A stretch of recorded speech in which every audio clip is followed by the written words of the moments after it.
তো ওখানে ওরা পলিটিক্যাল ট্যুরিজমে গেছে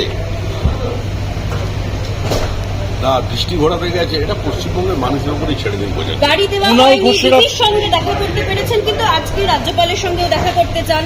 তারা বারবার করে বলছেন যে আইন শৃঙ্খলা পরিস্থিতি কিরকম সেটা বিজেপি শাসিত যে কোনো সেটে গেলেই বোঝা যায়। তারা কি করে বড় বড় কথা বলে রাজ্য নিয়ে, এই রাজ্য নিয়ে? এই তো মানুষ বিজেপিকে বারবার ক্ষমতায় নিয়েছে, তিনবারের জন্য নরেন্দ্র মোদী প্রধানমন্ত্রী হয়ে গেলেন।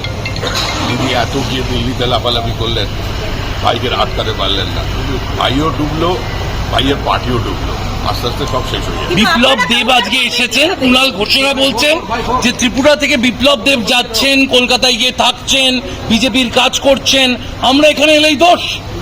বিপ্লব দেব ত্রিপুরা থেকে আসছেন, কলকাতায় থাকছেন। বিপ্লব দেবের গাড়ির উপর পাথর ছুঁড়ুন, যে তো অভ্যস্ত আছে। বিপ্লব দেবের চোখের তলায় পাথর নিয়ে মারুন, দরকারে জুতো ছোড়ান।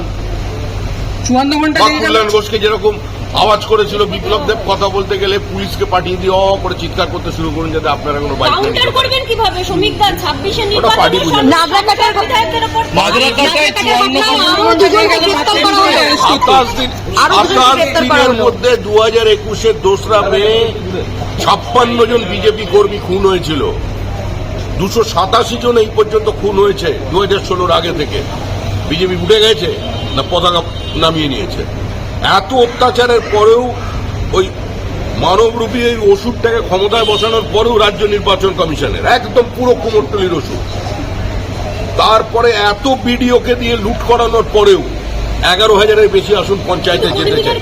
আরে তৃণমূল চলে গেছে, কোনো কর্মীদের নিয়ে আপনাকে ভাবতে হবে না।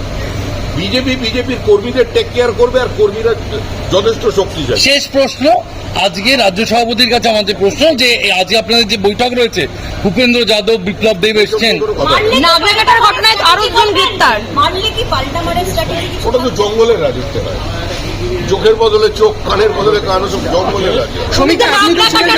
আরো দুজনকে গ্রেফতার করা হলো, পুলিশের ভূমিকা নিয়ে প্রশ্ন উঠছে। নাগরাকাটার ঘটনা প্রকাশ্যে জামাতদের নিয়ে, রোহিঙ্গাদের নিয়ে, বাংলাদেশি অনুপ্রবেশকারীদের নিয়ে ওখানে যে ওই কাজী বস্তি তৈরি হয়েছে, তারা আক্রমণ করেছে। এটা তৃণমূল কংগ্রেস পরিকল্পিতভাবে পুলিশের জ্ঞাতসারে ওই আক্রমণটা করানো হয়েছিল। কিন্তু এতে এইভাবে আদিবাসী সমাজের মানুষকে, প্রান্তিক সমাজের মানুষকে খুন করে কি চলে? এই যে দিল্লিতে পার্লামেন্টের 2 কক্ষে দাঁড়িয়ে বিভিন্ন সময় কংগ্রেস, বাবা সাহেব আম্বেদকরের যারা লোকজন আছেন, বাবা সাহেব আম্বেদকরকে নিয়ে এত চোখের জলে বুক ভাসিয়ে দেন, কিন্তু সেই যে তফসিলি সম্প্রদায়, তফসিলি উপজাতি সম্প্রদায়ের মানুষ আছেন, তারা তো সবচেয়ে বেশি খুন হয়েছে পশ্চিমবঙ্গে। সংখ্যালঘুর কথা বলছেন, পশ্চিমবঙ্গে যত সংখ্যালঘু খুন হয়েছে গত 3 বছরে, সারা ভারতবর্ষে সমস্ত রাজ্য মেলালে তত সংখ্যালঘু মানে খুন হন। রাজনৈতিক খুন তো অনেক দূরের কথা। মুখ্যমন্ত্রী বলছেন সবটাই অমিত শাহর গেম প্ল্যান, বিজেপির গেম প্ল্যান। মির্জাফর অমিত শাহ বলছেন মমতা ব্যানার্জি। অমিত শাহ হচ্ছে স্বাধীন ভারতের ইতিহাসে সবচেয়ে বড় ভোট স্ট্র্যাটেজি, জন্মায়নি কেউ। অমিত শাহ কত বড় প্লেয়ার, উনি একটু পরে বুঝতে পারবেন মাসে। বাংলা খবর, আপনার রাজনীতি, আপনার আওয়াজ।